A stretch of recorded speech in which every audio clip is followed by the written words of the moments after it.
Well, I have to tell you of the lineup of all the speakers, and not that I don't love everybody who was here and all the things we shared, but I think I was literally the most excited about this presentation. Because truly, I think that the client experience, we work so hard to get the lead from a marketing perspective. We work so hard to get the lead, and then you sell your ass off to close the lead. Want to know what happens to the average wedding in that window of time? Nothing. You don't talk to them. Unless you're the planner, like a full service planning, there's many times that you like sell it and forget it for a window of time, right? Because you've sold them, you've got it, it's contracted, you've got the money, and now their wedding's not for 10 months, 8 months, 7 months. It's like, cool, I gotta focus on this weekend's weddings. And what happens is today's client is not going to be okay with it. They care much more, and they're starting to talk in Facebook groups. I see the comments all the time. Is this normal? I booked my photographer 4 months ago, and I haven't heard anything from them, right? They're starting to be like, this is not okay. I'm investing in these services, which are not inexpensive, right? And so they're investing in it, and now they're like, where'd they go? I haven't heard anything from them. So I'm very excited about today's talk about onboarding and offboarding. Kawania Wooten brings a unique mix of experience and skills to her businesses, Howerton+Wooten Events and the Enlightened Creative. Her vast experience in hospitality industry includes hotel management, casino and gaming, the culinary industry, and 30 years as a professional meeting and event planner for the Washington, D.C. elite. Oh, girl, you got stories. I'll see you at the bar at 5. Kawania strives for professionalism, creativity, and impeccable organization within every function she plans. She's also an adjunct professor in hospitality, tourism, and culinary arts department at Prince George's Community College. Please give a warm welcome. Last of the day, this is the hardest spot to speak in as a speaker, Kawania Wooten.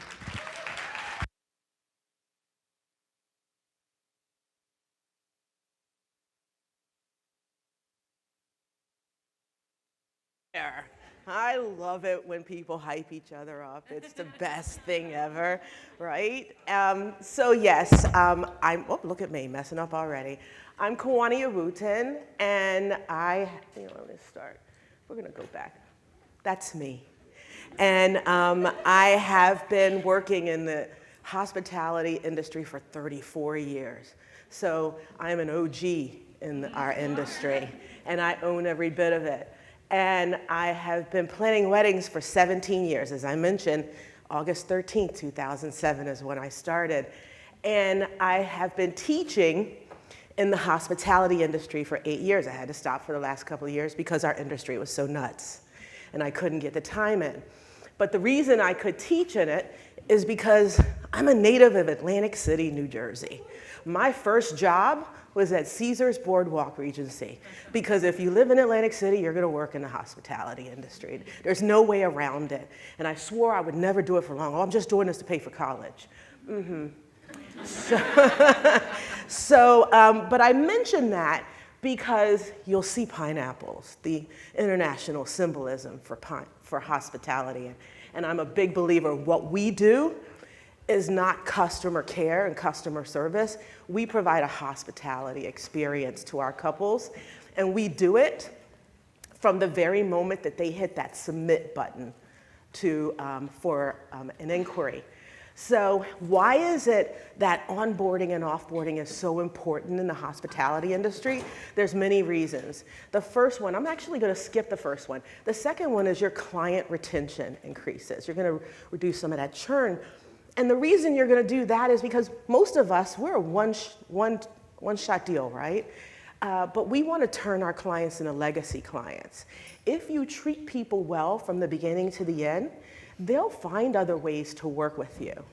You know, it's just a matter of making them feel like, I gotta work with that person again. And I always share that story, and I'll go back to the last slide, that it's about that experience. So I have these little Swiftie bracelets on. I am not a Swiftie. I am not a member of the Bayhive or anything like that. But I'm always amazed at how much money people will pay for those concert tickets. I looked it up. You know, to go to a George Strait concert that you spend an average of $418? And the same goes for Beyonce tickets and Taylor Swift tickets. They're just singers, right? But it's not the songs that get you. It is the whole community that they've created. It's the experience. So people are buying a concert ticket based on their emotions, not on logic, because if it was on logic, no one would spend that much money on a concert ticket. But that's what happens. You can't just have a satisfied client. You gotta create this whole experience to get people to stay with you all the way to the end and to come back. So that goes back to making people feel like you've connected with them on a personal level. People want to feel like, and people do, they're like, I love Taylor Swift. She gets me. Beyonce's song, that last song, it got me. They understood me. And that's the same thing that you want to get your clients to say about you. So, and it's interesting, I heard, I think it was Shannon talk about educating a client, providing them education. People want you to teach them not only how to treat you, but how to do what you want them to do, how to buy your product. So they want to be able to connect, and all of that comes into, I mean, if you don't think that's true, look at all those people that dressed in silver to go to a Beyonce concert last year. Again, I'm not a member of the Bayhive, I didn't get it, but people were doing it in droves. Like I said, a friend of mine made these bracelets for me, who was also a wedding planner, because she's a hardcore Swiftie, just went overseas to go to one of those concerts. Again, don't get it, but it's what works for that community. You develop a better understanding, the more you do this, of your clients' pain points. And most of our clients aren't unique. So what you create, your systems and your processes for onboarding and offboarding, once you create them, those are teeny tiny little tweaks that you'll do for each person to make this work for you and your clientele. So I'm a big believer that onboarding and offboarding is where the magic happens. I took a cooking course in 2022 in Tuscany, but I signed up for it in 2019. So you know where I'm going with this story. My onboarding process with this company was 2 years, basically, because I couldn't go right away. But during the process, they kept us well informed after we had already signed up on what's happening in Italy and COVID. Now, it was on fire, but they kept us informed. They kept us informed on what to shop for, what to wear, how to get from Rome or Florence to this teeny little village that we went to called Montefilonaco. That was a medieval village surrounded by a stone wall back in medieval times to keep the enemy out. And I tell you that because guess what else it kept out? Wi-Fi. So for a week, I had no use of my phone. But what they did is they told us, don't worry, we've hired 2 people to come in, content creators before there were content creators, to take all the pictures for you. Because guess what? The class was taught by the local nonas in that village. They didn't want us having phones in their kitchen anyhow. So they literally walked us through the process before we got there. This photo was taken on the first night because one of the questions they asked is, what was important for you to learn how to make? Well, my husband loves tiramisu and cannolis. I can make them for him every day, and I would get new furniture, all kinds of stuff. And they knew that. So the first night, the man who owned this restaurant had made strawberry tiramisu. And he made sure that I got it first. And as you can see my face, I was like, these people have a fan. I will talk about them forever and ever. And it was the process not only of taking me there, but making sure we went through it. And I'm still talking about them. And that class was in 2022, right? So they got a fan out of me, all right? I am their cooking Swiftie. So let's talk about onboarding. So first and foremost, you have to have systems and processes in place. And your team needs to know about those systems and processes. Because it doesn't matter if you got them and then the rest of your team doesn't know. You're only as good as your weakest link. All right? So how do you onboard your people? I always tell my team, we have to have a good onboarding system because we get our money faster when we do that. If I don't onboard, you're not going to pay me on time. Onboarding starts with getting that contract, that proposal to you. And then once you get the contract, I want to show you how to pay me. So we're going to start there. But as soon as our couples are booked, the first thing we do is our customer concierge sends an email that says, here's your countersigned copy, your invoice is coming, and here are the 3 things that are going to happen next. The next is me. I'm the owner. I actually use Loom. I learned that from Michelle Loretta. And I sent a happy video because for years I have been the only brand people know. So I need to show them the love, pour it all on, and I do that best in person. So I sent a video welcoming them on, and I'm telling them how happy I am, and then I'm going to tell them what happens next. The next thing is the lead wedding planner sends them an email saying, hey, we set you up in Basecamp, this is your Google Drive folder set up, and now we're going to schedule a kickoff meeting. Please use this link so we can schedule a kickoff meeting. Bam, bam, boom, this has already started. Now the process is going. So they got that warm welcome. We're scheduling that kickoff meeting. And here's the first question I usually get from our couples if we don't do this. What should I be doing while I'm waiting? Yeah, what should I be doing? They're ready to get started. So we, right off the bat, when LaShonda sends them an email to welcome aboard, and she schedules a kickoff, she says, in the meantime, this is what I want you to do. It's probably crap, I don't know. But the whole idea is to keep them busy, to make them feel like we getting them going so they're not asking us 500 times what they should be doing next. And then the first thing we do as soon as they're booked is we send them a gift. We want to surprise them with love. It is filled with Howerton+Wooten events tchotchkes. And I've had many people say, oh, as a luxury planner, I would never send anything with my logo on it. Our clients carry that little Lands' End bag with them to every meeting, and it has my logo on the side. We send them a fan. Well, actually, we send their mamas a fan. See, again, going back to that pain point, because most of our clients' moms are going through hot flashes. So now when they're out talking to their friends about their children's weddings, and they pull that fan out, they're like, where'd you get that fan? Oh, my daughter's wedding planner sent it to me. Again, think about what can we do, right, to make them feel like we got their back. Then we schedule milestone celebrations. It was one of the hardest things our couples have to go through, 2 of the hardest things. Budget, guest list. So at the end of our budget meeting, we've already sent a box for them to open when we're finished going through the budget. It has a bottle of champagne in it, and I got a money gun that I shoot up in the air, and we play that song, all I do is win, win, win, no matter what. And even our most buttoned-up clients find that hilarious. But what we've done is we've lightened up a really intense moment. There's nothing stopping any other vendor with coming up with a way to lighten up those intense moments.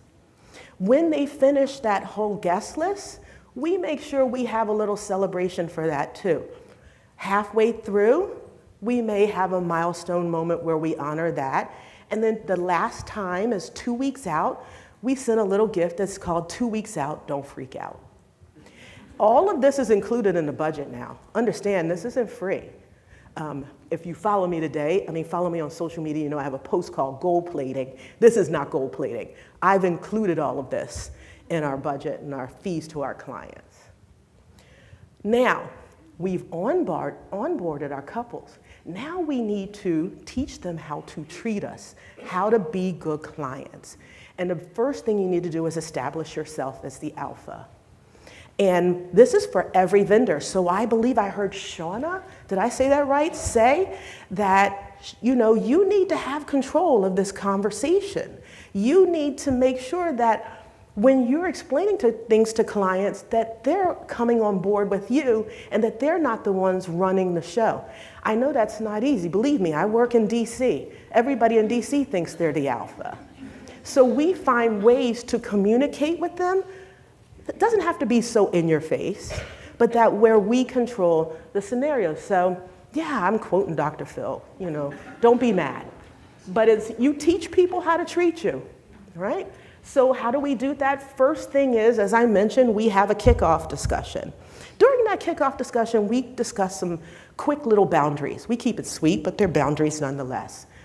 What are our office hours? How we communicate with you. And that means, or, you know, on via Zoom or via, we use, like I said, we use Basecamp. And we're fine with text every now and then, but I need to keep control of where the communication is. And so we really encourage it. What we also do is we offer tutorials. And so we teach our clients how to use these softwares. So we're not going to say, here's a software, good luck. We're teaching them how to use it because we don't want them to throw up their hands and say, nope, not using it anymore, it's too hard. We're going to keep them, and we have a whole folder, a Google Drive folder called our resource folder for our couples. Every download, every time somebody asks us a question, we make a video. So now it's like if you were using a software company and they have their tutorials and their help desks and all of that, and it's a bunch of videos, ours is the same. And we have a software that we use called Telestream. And that allows us to make videos where we share our screen, and a lot of them are like a minute long because nobody's going to watch it more than that. But the whole idea is we are teaching them how to be good clients. Now, before you guys say, oh my gosh, weekly and monthly progress reports, that's too much. Sometimes they're no more than 2 sentences. But the whole idea is to keep our clients informed. And I should have brought my quarter up here to put in the swear jar. Because when you don't communicate with your clients, they do what I call MSU, make shit up, in their head, right?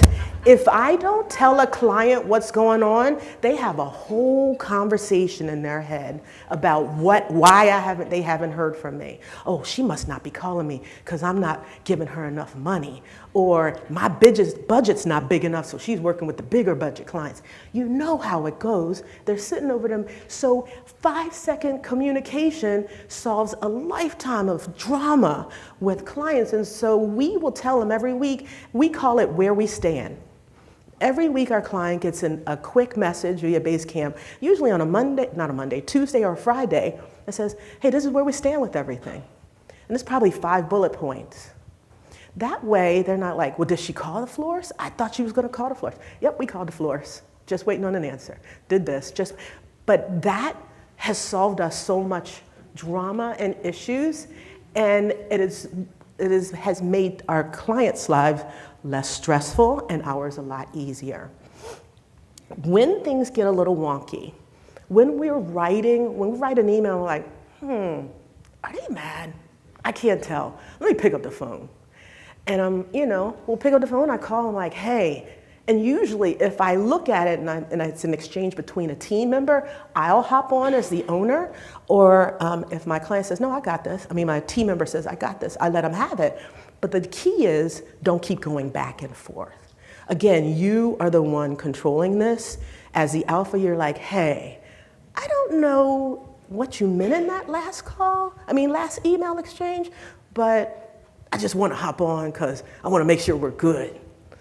So always follow up, make sure the difficult calls are addressed with some love. Now, whenever we have a Zoom discussion with our couples, am I jumping ahead too far? No.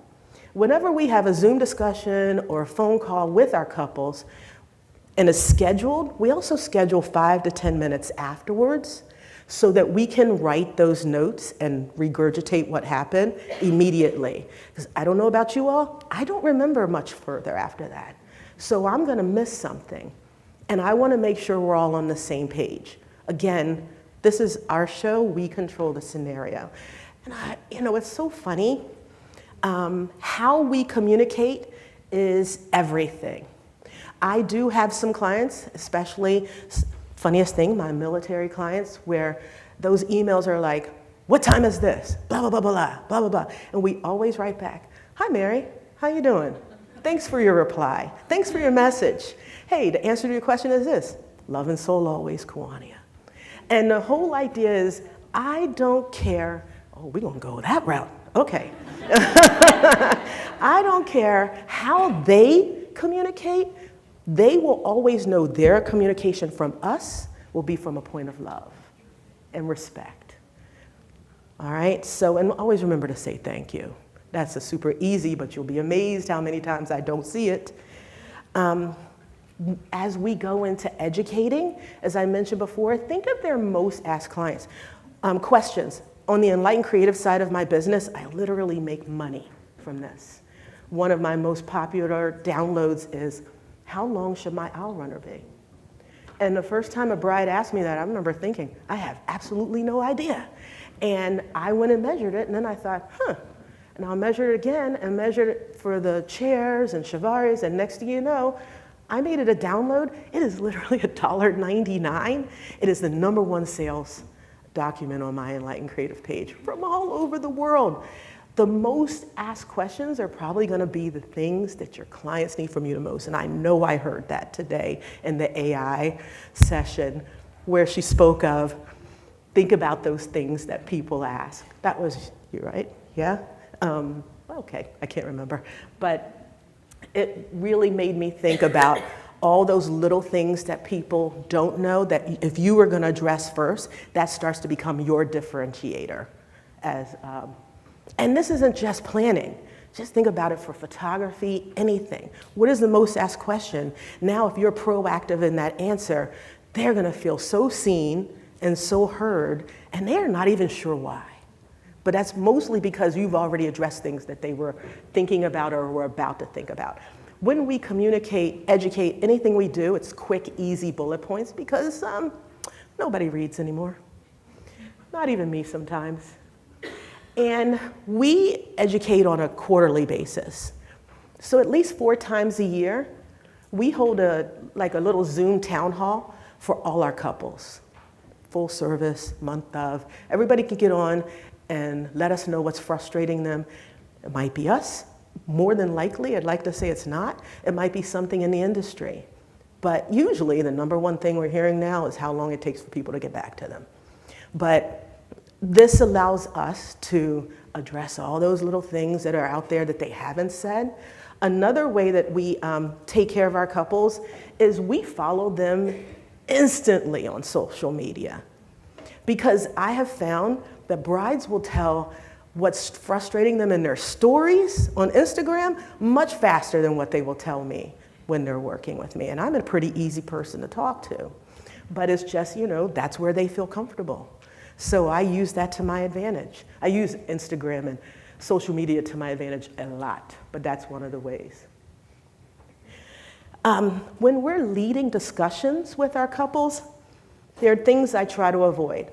If a couple says, oh, I'm gonna be driving back, nope, give me another time. I want your undivided attention. And I can't get it if you're driving, you're gonna miss something and then there's gonna be misunderstandings. I try to avoid dinner time because nobody pays attention when they're hungry. And that means if you're just getting off at work at 6, then fine, I'll wait till 7. Go get your dinner first. And I try to save my chit chat because I am like the dog from Up and I will switch off of that topic so fast that I have to save the chit chat to the end of the conversation. Let's get all the stuff in first. And then at the end, then you can tell me about your day. But in the beginning, let's get to the topics first. And then, like I said, at the end of our meetings, we try to summarize. And as soon as we're done, we're gonna send you an email. And I'm a horrible note taker, so I love AI for that reason. I've never been a good note taker. It's not one of my skills. Now, setting boundaries. It's everything. You want to detail your services in your proposal and in the contract or combine the both. When Leah was talking this morning about contracts being too long because they scare people off. I think the more details, the better. And that means that I'm making sure those services are listed in there, because that just might come back to bite you in the butt if you don't. And it's so much better, and it helps for setting boundaries too. The next thing is putting those, as I've mentioned before, making sure those processes and those systems are in place in advance. You don't want to be figuring things out as you go along. And I've mentioned this already, making sure you're going to have those proactive conversations. So if things start where, somebody starts to talk to you in a crazy manner, and you're like, let's have that conduct clause conversation now, instead of waiting until they totally blow up on the wedding day, so that we can make sure they understand what's expected of them and what's expected of us. And determine and reiterate those office hours every now and then, because people will push it. You give them an inch. Like I said, my office hours end, I didn't say, my office hours end at 6:30. But I'd rather start at 7, let you eat dinner, but I'm not starting at 8. And usually I have couples who work crazy hours, so they always want to meet me at 8. And my reply is always, look, I'm an early bird, so I'm happy to meet with you at 7:30 or 8 o'clock, but you're only going to get 25% of my listening. Now, if you want 100% of my listening, let's go with 5:30, 6:30. Because physically, I just start to tune out after that. Scope creep. So another boundary, that's another reason you want your services listed in your contract. So if somebody asks you something to do something else, you can happily say, I would love to do that for you. Let me get you that invoice. And then we can take care of that going from going forward. I mentioned that I have a post today called Talking About Gold Plating. Gold plating is scope creep, but that's when you give those services away, basically. You offered them up, nobody even asked you for them. Some people like to do it because they want to go above and beyond, but understand you still got to make money, and the more you give away for free, the smaller your profit margin is going to be. So if you offer some gold plating, make sure that it was already something that you were planning to do. And maybe you don't tell them that it's coming, but it's a surprise and delight that you've offered, that maybe it's included in the fees. I've already talked about reiterating behavior expectations, but you got to follow your own rules too. Be mindful of how you speak to your clients. And say no when you need to. And this is the toughest one of all. And that sometimes you have to walk away. But setting that boundary, if you don't set that boundary, it will always come back to bite you. And I have found that the clients that I set the best boundaries with love me the most afterwards. It's like raising children. And sometimes every now and then you have to put a buffer between you and your client. So I'm going to let you in on a little secret. I mentioned the customer care concierge in the beginning. When I first started my business in 2007, I somehow had a hard time getting people to pay me. People were like, oh, Kawania, I got to pay the photographer. Can I pay you next week? And I couldn't get it together. And my brother Cornell, is a business owner, said to me, well, you need a buffer.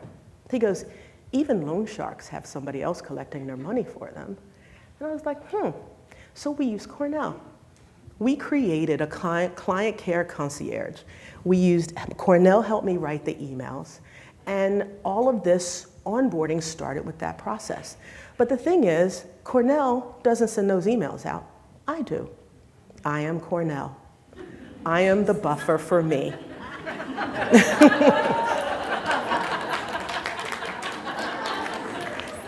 One bride even said to me, I love Cornell. He's so calming. Sure, okay. But the beauty of that buffer is every now and then when somebody says, I want to make this change in my contract. I'm like, let me check with Cornell. Or Cornell sends out an email periodically, just check and see how we're doing. And we'll get oh, I love Kawania. And he's like, she's great, isn't she? But the buffer helps. Think about it, every time you go to buy a car, your salesperson goes back and talks to his manager about what they can offer you. It's the same kind of buffer. We want to show our clients some love. Good customer service is a transaction. 40% of your customers who receive good customer service are not going to return. They were happy, they don't have any complaints, but there was nothing pulling them back to you. It's good hospitality that pulls people back to you. So you want to get to know your clients right from the beginning. And I mentioned earlier, we start following our couples instantly. I should mention that I Googled them before we even met with them, but we follow them instantly because it helps us to get to know them. People love sharing who they are, so we're going to use that to our advantage. I want to learn where you work, what you love to do, and the most important, what are the names of your dogs, because I know it's going to work to my advantage sooner or later. And so how do they communicate? I ask right away. So it's interesting. If a bride reaches out to us via Instagram, I'll write them back via Instagram. I did have a problem with that in the beginning, and I realized, why fight it? You want me to sell to you via Instagram, boo? I am happy to sell to you via Instagram. I will DM you to the cows come home. Now, once we get on board, we're using Basecamp. But that Instagram bride, the first thing we do is we create a group for her. And we have one right now, Courtney's Wedding Stuff. And everything she loves to share, she just sends it to that group chat, and my whole team is on there with her. And she is just as happy as a bug in a rug, because that's how she liked to communicate in the first place. We do the same on TikTok. Wherever you want to communicate with us, outside of that, just to share your ideas, knock yourself out. We'll work it to our advantage. How do they work? As I mentioned, most of our clients work on the Hill. Most of our clients are either lobbyists, lawyers, or Hill staffers. That's our core client profile. So guess what? The election does affect how I do I sell my business. Nobody's getting married this year, but that is okay. Let them do their job. But how do they work affects how we do our job. So once a week or once a month, we will schedule a call, because I know I can't talk to them every day. They have those lives where they're working in their office for 12, 15 hours. So we're going to work around that. But we check in. We want to talk to them at least once every other week at the most. I'm talking about full service clients now. But think about, how does that work for you? How can you check in frequently to make sure that they're still there thinking about you? We're still there doing whatever they need us to do in the background. And I'm always asking for feedback. Again, I told you we use Cornell, but every now and then I'll say, hey, how's everything going? You guys doing good? You happy? And people are happy to share, especially if they're happy. And then we create some accountability, not just for our couples, but for our team too.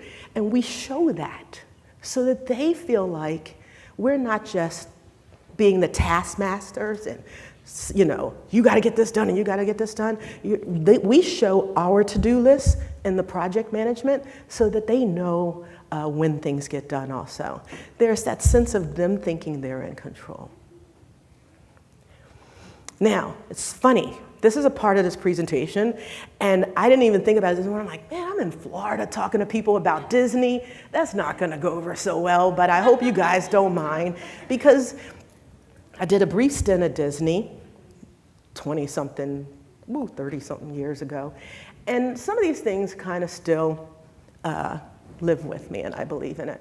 And one of the biggest thing is how we communicate with our client, and I learned this. Anybody else worked at Disney? I knew I'd see a lot of hands, but a lot of it is even in your body communication, right? And see, I'm kind of well endowed, so I naturally do this. And one of the first things I learned years ago was to open up your hands and be open to people when you talk to them. So I'm very mindful about where my eyes are, how I'm standing, and where my hands are when I'm talking to people. When our phone rings, I smile before I answer the phone. I know that sounds corny, but I promise you it changes how you sound when you answer. And I told you we're very, very mindful of how our email, I have a style guide, and a lot of our editorial style guides for our team really addresses how we write posts, how we write messages, how we write to our clients. And I'll tell you, it even talks about social media. Why? There is a planner. I love her. She's not in my area. She's in another one, but she is a big-time planner, and she constantly does nothing but on Facebook but complain, complain, complain. And I want to tell her so bad, but it's none of my business. Go ahead, boo. Make your life miserable. That, girlfriend, you are not helping your brand at all. Because not only do your vendor partners see it, your potential clients see it. And all they see is the old curmudgeon behavior, right? So treat everybody with that spirit of hospitality. I swear to you, it's contagious. Seek out guest contact. We work our events with our couples. We're not even just, when we send things or write their wedding party, anyone, we're writing them with so much love. It makes people feel really good. Whenever if I have to mail something to a wedding planner, to a member of the wedding party, I write little of affirmations on the outside of the envelope or the box. And they're always like, when they come to see me, they're like, I'm the one you sent that to. And there's just a little bit of extra love there that people really appreciate. We're creating a magical experience. And if you don't think we don't do that in weddings, then we're in the wrong business. It's all about that magical experience. So, big one, make it easy for your clients to support you. And people are gonna say, duh, but I will tell you, one of my very first events in 2007, I was working with this company, a grill master. He was amazing, and he was easy on the eyes to add to it. But here's the problem. I can't remember his name to save my life to this day. And I would have called him so many times since then if I could have remembered his name. Can't remember his name. He's in my contacts somewhere, but I don't know how to reach out to him. Now, when I bought my house 24 years ago, my realtor sends me a magnet every year with the Redskins, Commanders, whatever their name is now, football schedule on it every single year. I don't like that football team at all, but I haven't forgotten my realtor's name because I get a schedule from him every single year with his phone number on it. Make sure your clients know the best way to reach you. Every year, find a way, even if you have to just send a Happy New Year card, something people should be able to figure out, because you'll be amazed at how many people are like, I love that photographer. What was our photographer's name? And they can't remember it because it was 10 years ago, but they still want to send business your way. Give your clients a suggestion box. I mentioned that. We use Cornell for that. We'll create positive relationships with them long after the wedding is over. I use social media. Again, when my couples move into a new house, I send them a nice little card with a Home Depot gift card in it. Hey, I saw that you got a new house. Congratulations. When they have a baby, they get a box. It's the same box for every couple. Why? Because we figured out what works. Number one, there's an elephant in there. It's a stuffed elephant, and it plays peekaboo with its ears. I've bought that thing so many times. Alexa will send me a message. You know that message you get from Alexa. Hey, it's about time for you to buy that elephant again. It also has a book in there, and I'm very strategic about this. There is a book in that gift box that it's a medical book. So the parents can write in their child's medical history from birth to 18. And I make sure I wrote my name in the inside cover of that book. Hey, I hope you find this helpful. Kawania Wooten, 301-807-47. Because guess what? They're going to use that book for the next 18 years. Now they got a way to reach me. And then I always have a onesie in there with our logo on it.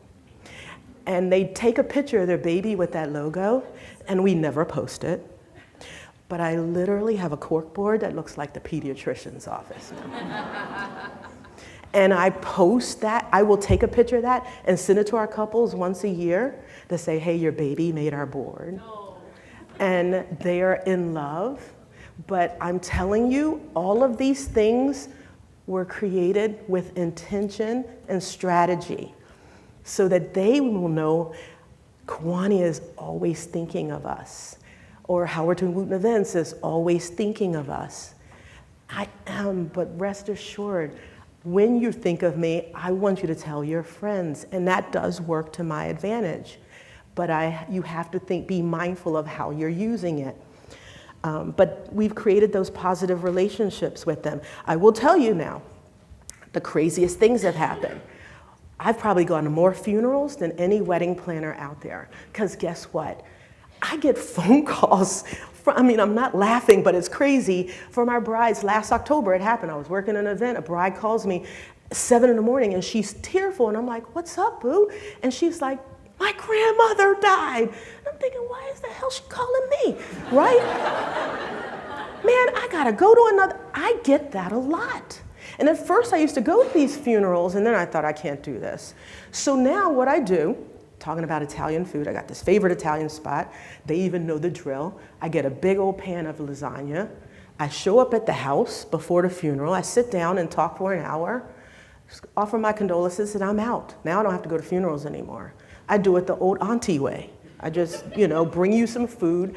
But guess what? Again, somebody always asks me while I'm sitting there, how do they know you? Oh, I was the wedding planner. Oh. Write her name down. She knows how to take care of people. You want to remain on their top of mind, and these are all the different ways you do it. But you got to make it easy for them to help you. So sometimes you got to do the ask. Hey, wedding season is upon us, or it's engagement season. If any of your friends are thinking about this, please refer us. Here's our contact information. And if you haven't been on Instagram lately, here's our Instagram account. Check us out. Sometimes you just got to ask. You don't even have to do the elephant with the little ears or anything like that. That's just extra. Now, we've gotten through all of this. We start strong, we finish strong. Offboarding. And I will tell you, offboarding is not as simple as people assume. We all assume, we say goodbye, I send them my final invoice. No. We're going to start with identifying the end of your service. When am I finished? You'd be amazed at how many people think they can call you 6 months later and still ask you for stuff. Oh no, boo, now let me send you a new contract for that. But we clearly state when our service ends. Most of the time when I get a call 6 months from now, it's because they're using a photographer I didn't recommend, and they don't have any pictures, and they expect me to do all the work for them. I'm happy to do it, but it would be so much easier if you use one of my people. Make it easy for couples to leave you. Now, what does that mean? We set up post-wedding planning tasks, post-wedding day tasks. Here's how to freeze the top tier of your cake. Here's how to get your dress preserved. Here's some examples of thank you notes you can write. So I'm gonna make this real easy for you. And guess what? I created all of this one time, but I sent it to every couple over and over again. Here are the typical return rules for Williams-Sonoma, Pottery Barn, all these different places, so you can get if you want to return anything in 30 days, this is when you need to return it, right? Because Apple is now 2 weeks. So if you got something to return to Apple, you got less than 30 days to return it. And if you want to change your last name, here are what the rules are. I don't know if it's up to date, but here's what the rules are. All of that we send about the day after their wedding. Bam, now we're done. We've sent you out into the world and now you shouldn't be calling us for anything else. We even send coupons to Michael's. So if you need to go get that acid-free tissue paper to wrap all of your stuff up. But these are things we do to send them out in the world, and that's the part. We give them homework. We also send them the list of vendors. Here's all the vendors that worked on your wedding. Here's a link to their website. I'm sure they would love a review, but review us first. And one more wow before you sign off.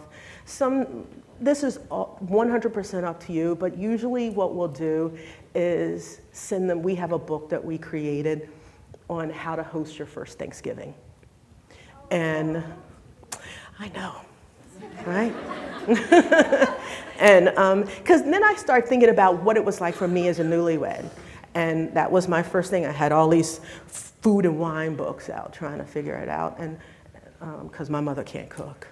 And so we'd send that out. That's our last little wow. Again, we created it one time, but now we can send it out and we get the same response. Oh my God, you keep you're always taking care of us. Send that final invoice. And if you did gold plate, this is the time to tell them that you did and let them know the financial value of it. So here's all the things we did for you for free. Now, you might be thinking, I don't want to do that. That's why I did it. That's not why I did it. Yeah, people won't know to appreciate it if they don't understand the value of it. Let them know if you gave them $1,000 worth of extra flowers, because you could have given them some Hermes luggage and they'd have been much happier for the same amount of money. Send a thank you card, ask for those referrals, and remind them of your legacy services. And then if you want, you stay in touch. I always, like I said, once a year. And then, so it's funny because now you can use, again, the AI session. You can use, I think it was Zapier to do it. I'm old school, I have a tickler file. But whatever it is to help me stay in touch or help you stay in touch, you use whatever tools you have. And that is what I got for you today. And oh, I got in time. So let me just tell you this one thing. This QR code goes to a page right now because it's my 17th anniversary. We're having a flash sale for $49. Sort of 3 big services. One, Leah talked about crisis management a little bit this morning. And one of the things that, one of my brain swags is crisis management. And I have a risk management template on there. It's usually $99. Right now it's $49. If you use the Swell code, you get an additional discount on that. And it's very resourceful for anybody who's looking for an attorney. Want to make sure that I'm not the attorney, no. Let me make sure I'm clear. I've just been through some crazy stuff, but want to make sure that you're being proactive about risk and crisis management. There's a template in there to help you set that up.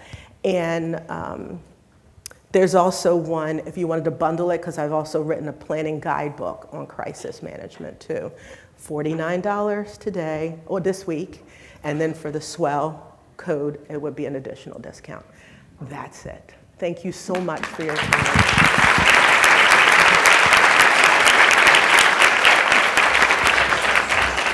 Well, that was worth staying, wasn't it? I took notes. That's rare. Thanks. Thank you so much. Did anybody? No. We don't have time for questions. Okay. Well, I'm hanging out through the cocktail reception. She's here if you need her. You have 5 minutes for questions? Okay, just kidding. Anybody have any questions? I'm running around with the mic. I'm ready. No? Yeah, go ahead. Okay, so I'm one of those people that also keeps in touch with my clients on Facebook and all over the place. But how do you know, because they move. So how do you know where to send the baby box to? Do you reach out to them and say, hey, what's your address? Yeah. Or what do you do? Yeah. Oh, that was easy. Yeah. I'm here. I'm good. No, the first thing I always say, hey, congratulations on your new baby. I have something for you. What's the new address? Yeah. And you might think it's creepy. They don't think it's creepy. They love that we are staying in touch. As a matter of fact, there's somebody who had a video out there where she was all sad because she saw that the wedding vendors had moved on to new couples after their wedding, and she thought, I thought I was the only one. And so, no, stay in touch with your couples. Yeah. Any other questions? Yeah. Crap. Ooh, it's fine. I'm good. I only fell at NACE experience. I'm fine now. Oh my gosh, so fast. You mentioned that you have a town hall with your couples. Mm-hmm. What does that mean exactly? So I open up Zoom and let them ask whatever they want to ask. Multiple of them? Yeah, all of them. They're all in there. We use the meeting version, so they can all just say whatever they want. And Scary, but fun, I promise. but understand, whatever, like I said, if you keep that line of communication open, anything big time that you need addressed would have already been addressed before you got to a town hall. This is for them to talk about anything they just find frustrating in general, you know, or if nobody says anything, I'll start the conversation based on the time of year. It's spring, it's cherry blossom season. Anybody going out there to get some pictures this time of the year? Well, here's some tips. And then sometimes people just need to be warmed up with that discussion. Okay, I have another question over here. What's an example of like a successful gold plating that's like memorable for you, and how maybe did you research that was like the right thing to send that couple?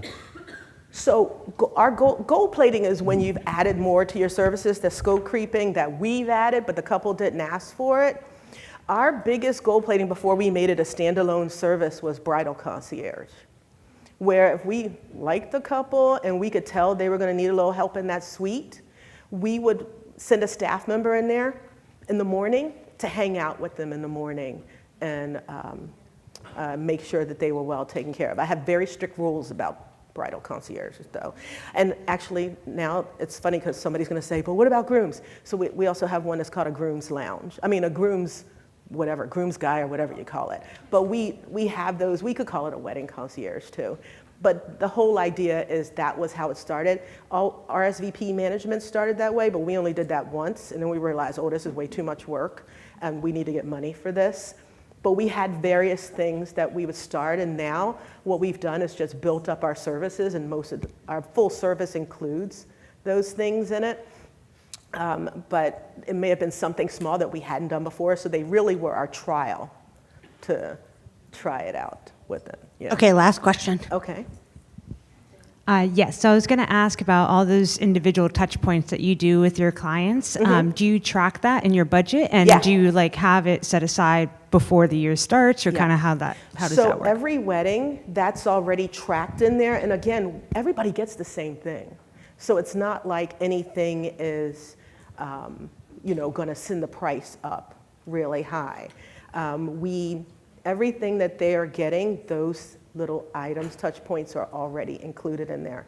And we've had international couples. We had a couple one year who was based in Lithuania, where they weren't getting a box from us every time, right? But we found ways to provide them with a little touch, a special touch also. So that may be created differently, yeah. Thank you. Okay, so good.